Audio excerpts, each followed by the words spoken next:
Price Lord. கர்த்தருக்கு ஸ்தோத்திரம். கர்த்தர் கைவிட மாட்டார். ஆமீன். வேதத்தில் அநேக இடத்துல பார்க்கலாம், கர்த்தர் நான் விட்டு விலகுவதும் இல்லை, உன்னை கைவிடுவதும் இல்லைன்னு சொல்லி வசனம் சொல்லிருக்குது. ஆனால் இன்னைக்கு விசேஷமான ஆசீர்வாதத்தை கர்த்தர் என்ன தெரியுங்களா, 1 நாளாகவும் 28:20 பிற்பகுதியில் தாவீது தன் மகனாய் சாலமோனை பார்த்து சொன்ன வார்த்தை என்னன்னா, சகல கிரியைகளையும் நீ முடித்து தீரு மட்டும் அவர் உன்னை விட்டு விலக மாட்டார், உன்னை கைவிட மாட்டார். கர்த்தர் சாலமோனுக்கு அருமையான வேலை கொடுத்தார். என்ன, கர்த்தருடைய ஆலயத்தை கட்ட முடியாக.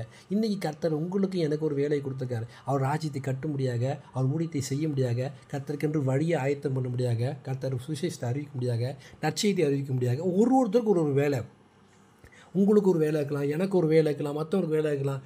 நேரடியாக ஊழியம் செய்கிறது, சுவிசேஷம் அறிவிக்கிறது, ஆலயத்தை கட்டுறது, சபை நடத்துறது, பிரசங்கம் பண்ணுறது, இந்த மாதிரி நிறைய விஷயங்கள் இருக்குது. இதுதான் ஊழியன்னு கிடையாது. ஒருத்தருக்கும் ஒரு வேலையை கொடுத்துருக்காரு, ஒரு திட்டம் வச்சுருக்காரு. திட்டம் இல்லாமல் கர்த்தர் யாரையும் அழைக்க மாட்டார். உங்களோட மேலே என் மேலேயும் கர்த்தர் ஒரு திட்டம் வச்சுக்காரு, நோக்கம் வச்சுக்காரு. கர்த்தர் சமூகத்தில் வந்ததை கேட்கணும். வாழ்க்கை ரொம்ப நாள் ஓடி போயிருக்கலாம். இது வரைக்கும் நான் கர்த்தர்கிட்ட எதுவுமே செய்யலை, வாழ்க்கையில் எதுவும் யாருக்குமே எந்த பிரயோஜனம் இல்லாமல் இருக்கேன், தள்ளப்பட்ட கல்லாக இருக்கேன், என்னை குறித்து நான் என்ன செய்கிறேன், எதுக்காக நான் பிறந்தனே தெரியலன்னு சொல்லி நிறைய பேர் கவலைப்பட்டுட்டு இருக்கலாம்.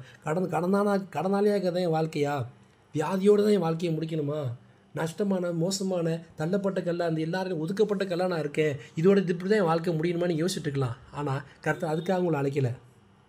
உங்களை குறித்து கர்த்தர் ஒரு திட்டம் வச்சுருக்காரு, ஒரு நோக்கம் வச்சுருக்காரு. அதை உங்களை குறித்து மாற்ற தான் நிறைவேற்றுவார்.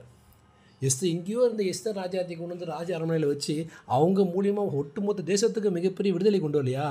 அந்த மாதிரி தாங்க கர்த்தர் உங்களை குறித்து ஒரு திட்டம் வச்சுருந்தாருன்னா, அது கால தாமதமானாலும் காத்துரு, நிச்சயமாக அது நிறைவேறும். இனி தாமப்பல் வார்த்தையின் பிரகாரமாக கர்த்தர் உங்களை வல்லமையாக பயன்படுத்த போகிறார்.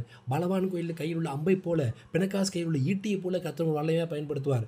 மிகப்பெரிய தீர்க்கதரிசியாக, அபிஷேகம் பெற்ற பாத்திரமாக, அநேகருக்கு விடுதலை பெற்றுத்தரும் பாத்திரமாக, சுகத்தை கர்த்தரிலிருந்து பெற்றுத்தரும்படியாக, விடுதலை பெற்றுத்தரும்படியாக, கட்டுண்டுகளை விடுதலை இருக்கும்படியாக, காயம் கட்டும்படியாக, தரித்திரருக்கு சுவிசேஷம் அறிவிக்கும்படியாக கர்த்தர் உங்களை வல்லமையாக பயன்படுத்த போகிறார்.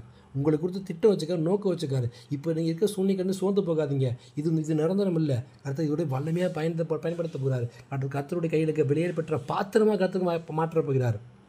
அதனால் எதை குறிச்சும் கவலைப்படாதீங்க. உங்களை குறித்து வைத்துங்க திட்டத்தை கர்த்தர் நிச்சயமாக நிறைவேற்றுவார். அது தாமத்தான காத்துன்னு சொல்லிருக்காரு. ஏற்ற காத்துன்னு உயர்த்த முடியாத காலத்துக்கள் பலத்த கையில் அடங்கின வார்த்தையின் பிரகாரமாக அவர் கர்த்தர் சமூகத்தில் அமர்ந்து கர்த்தாவை என்னை குறித்து என்ன திட்டம் வச்சுன்னு நிறைவேற்றுங்க சம்பந்தம் கர்த்தரை ஒப்பு கொடுத்து சரண்டராகி அவர்கிட்ட ஜோம் பண்ணுங்க. கர்த்தர் உங்களை வல்லமையாக பயன்படுத்துவார். உங்களை கொடுத்து வச்சுக்க திட்டத்தை நிறைவேற்றும் வைக்கும். அவர்கிட்ட விலகவும் மாட்டார், உங்களை கைவிடவும் மாட்டார். ஆமீன்.